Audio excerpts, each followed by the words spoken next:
বোন আমার, যার কাছে তুমি নেই তার কাছে পৃথিবীর কোনো সম্পদ নেই। বোন আমার, 12 বছর 15 বছর বয়সে তুমি কেন বিবাহের পূর্বে আরেকজনকে তোমার শরীর ধরতে দাও? আর যুবক ভাই আমার, কি বলিস কি তুই? এই পৃথিবী আর পৃথিবীতে যা আছে এর চেয়ে মূল্যবান হচ্ছে এই মেয়েটা। তুই এরকম মূল্যবান একটা জিনিস ওর ধরে ছুঁয়ে তুই ওকে ওর মূল্য কমিয়ে দিবি? এত বড় জুলুম ওর প্রতি তোর! তুই আল্লাহকে ভয় করিস না তাই বলে এতটা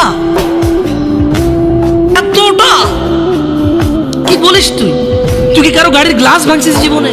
না। কেন? ওর লস হবে। তুই কি কোনোদিন কোনো মানুষকে ঘুষ দিছিস? না। কারণ তাহলে ও বেচারা কষ্ট পাবে।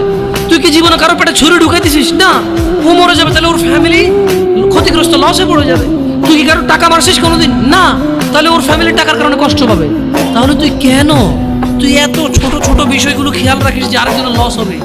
তাহলে তুই এই মেয়েটার জীবনটাকে তুই কি করলি?